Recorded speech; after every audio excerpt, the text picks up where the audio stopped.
to thank everybody for coming tonight and listen to us, and we can meet and learn about our goals and our plans to improve the city of Eastville. Definitely, once elected, I will promise to work tirelessly with the city councils and the staff to make sure to improve the quality of living in the Eastville, ensure the development is done correctly, improve our financial stability, and increasing retail development.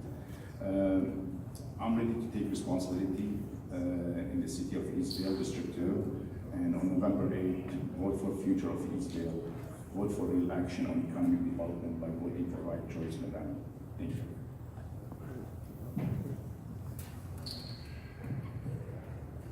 I can promise that I'm going to keep working for Eastville like I have done the last 6 years. I've been the mayor for the last 4. We'll keep on projecting for, what we set up now is we have a plan for 30 years. So I promise to represent the whole city, even though we're districts. I believe we are one, work with the council for the whole benefit of the whole city, not just your own district. I think we're moving in the right direction. Retail, commercial is increasing, and I think we will keep going that direction. And with retail, commercial, our public safety will be increased.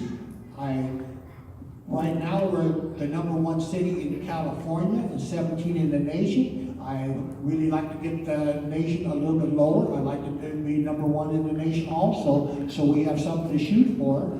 Our citizens of Eastville are a big backbone for our city. Working together, their suggestions. It's a very young city, a very family-oriented city.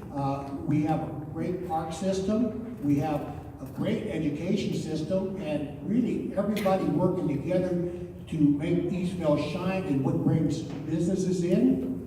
Our median income is the highest in Riverside County. Public safety, like I said, was 14th safest in California. We just need to keep our eye on the distant future and bring in the revenue so we can keep our status we are and improve on it. Thank you.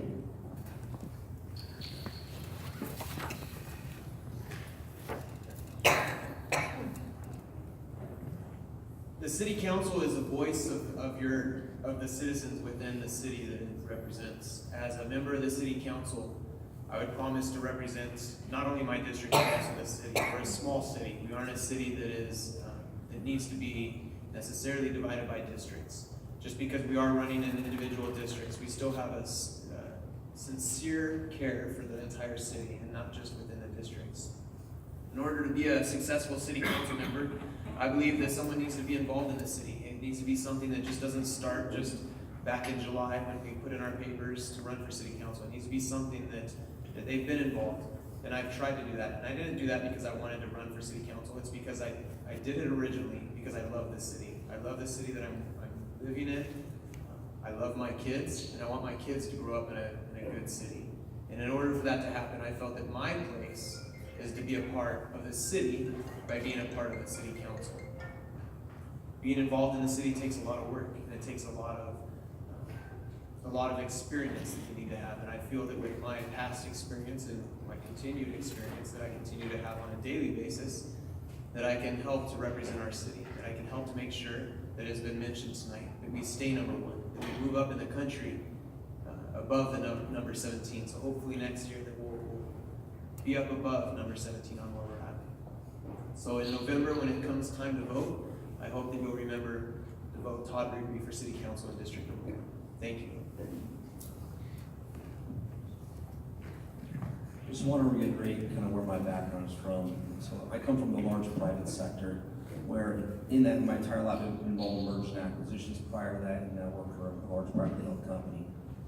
You only grow based on performance. That's it. And you don't get the position you're in unless you perform.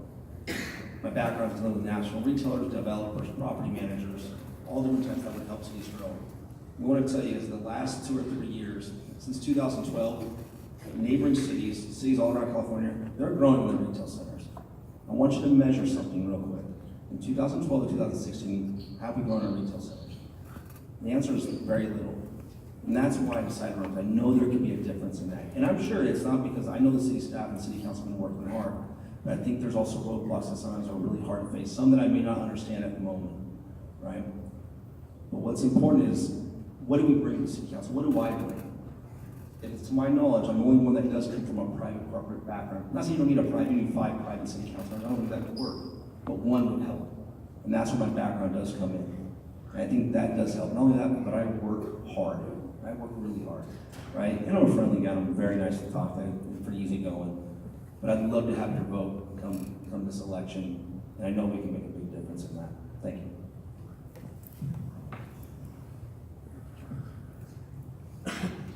Thank you, everybody, for coming out. As Brandon just mentioned, it's about results, and I think we've accomplished a great deal, and we can do better. Going back to my last question, I'd also add that we have a strong, vibrant chamber. So that's what those developers should look into as well, so you guys can help them. There was something I didn't get to mention in my opening statement, and that was one of the things that the mayor and I did recently. We both serve on the economic development, not the economic development committee, but the finance committee for the city. And when we were going through some accounts, we noticed that the interest income on the reserve funds that we have was seriously lacking. So we hired a investment firm to come in and change our investment strategy. Our projected revenue or interest income from those accounts was only $40,000 before we made the change. Our recent earnings were over $240,000. So we're doing what we can. We're analyzing everything, and it's a shoestring budget. So we're doing what we can, and it is going to get better. So as my counterparts up here mentioned earlier, we do represent the whole city. So if you live in District 2, I'm asking for your vote. I'd greatly appreciate it. If you live in Eastvale, I'm asking for your support. So we may be elected by a district, but we represent everybody. Thank you all. My family and I moved down here, like I said previously, 13 years ago, because they were large, and it was large and expensive homes. Maybe not the case today, and if you live in Eastville, that's a good thing. Education has been driving that. People come here because they get an opportunity. Our schools have been awarded countless awards. We do a very good job of educating our youth. And I've been part of that for the last 10 years. I have 24 years in education, the last 10 as a counselor. So I would work with the school board to ensure that we continue to stay on the top. Making sure that our schools are not overcrowded and providing, looking into maybe what we can do about it to ensure that we do not have crowded schools. The other thing is making sure that we have a safe environment in and out of our schools. The traffic here, if you come here, you see I've worked really hard with our administration to make sure that our kids are safe, parents are following some of the procedures we have in place, and we've been doing a very good job. But this time I'll take it to the district level, ensure that I'm communicating with the entire district to see what else we can do at the schools that do have that issue. The other thing is, of course, we have award-winning parks. I was part of that for JCSD over the last 5 years, I'm sorry.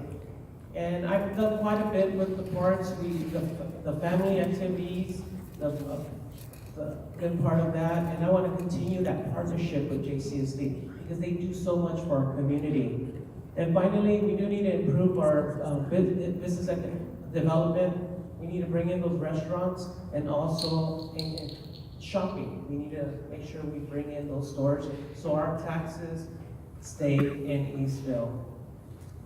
And on election day, I do ask for your support and your vote. Thank you. I would also like to thank you all for being here and giving us the opportunity to spend some face-to-face time with you. In conversations with a lot of you in the neighborhoods, the topic that's come up is what's gonna happen with our infrastructure once we get all these businesses in. And I had a commitment to a lot of folks to get back to them and find out what we were doing in the process, because right now, the 15 south of the 60, we have 2 exits. We have Canto Galeano and we have Line 9. The next exit, we're right away down into Norco. In calling the Caltrans and talking to some of our city officials, one of the things that they mentioned was that they do have a 2-year-out plan for additional off-ramps off of 15. Once all those homes come up in Ontario, and a lot of the homes that are being built up there, traffic is gonna get a little heavy. And right now, the development that's going on the Canto Galeano is probably going to be our best access in and out of Eastvale once we end up having to work on the Limonite area. Canto Galeano has been expanded. I don't know if any of you have been out in that area, but there's been a lot of construction up there. And my commitment was that I would get back to everyone that had that question, and I kept their name on my ledger, and I will get back and let them know that this is something that is currently being viewed. It's not something that's being ignored, and the fact that there's a lot of development going on does not mean that our city is going to be in a chokehold. Similar to what's, I don't know if any of you drove into Corona this morning. I tried to get from Eastvale to Auto Center Drive, and it took me an hour and a half before I gave up. And I came back. An hour and a half. That's a situation that we never want to see happen there in Eastvale. And our city council is currently working on it, and future plans are in place to ensure that that does not take place. Thank you.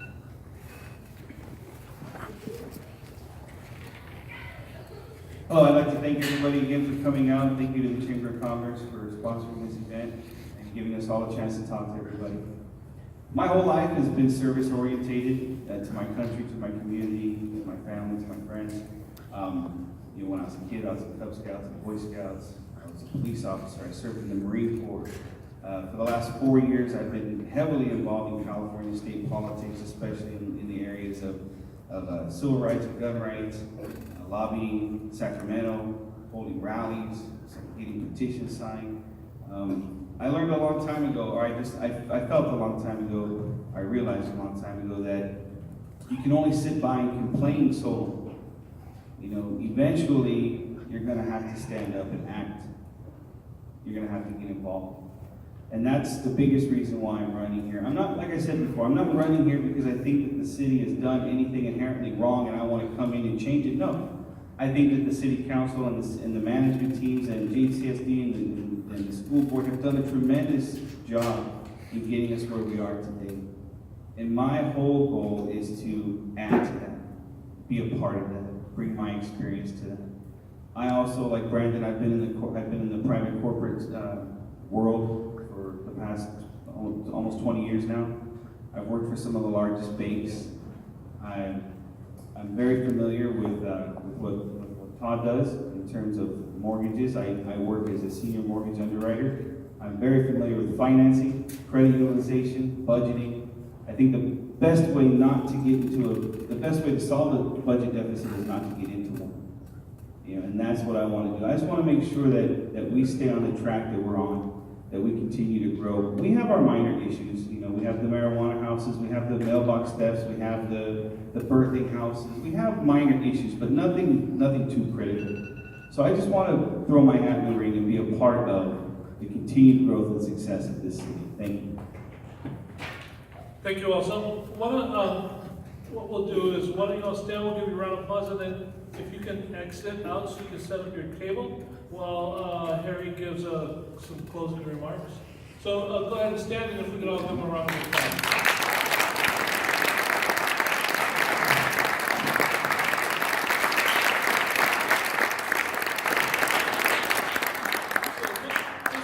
Just want to thank you again all, and you guys can go set up your table or whatever you have out there in the commons area. And I appreciate you all coming and spending the time with everyone here this evening. I just want everyone to understand how important it is to vote. No matter what your preferences in terms of candidates in any election at any point in time, voting did not come easy for lots of folks in this country. And so it is important that the folks that have went far beyond the norm and gave their life for folks to be able to vote freely like no other country in the world, make sure that you get out and vote. I believe the absentee ballots will come out here in the next 10 days or so, so if you're a registered absentee voter, I believe those will be mailed home shortly. And otherwise, we have the election certainly coming up in, I think it's 30-some days now. I'm sure some of you know that answer, but November the 8th, and most of our school sites are the voting locations here in the city.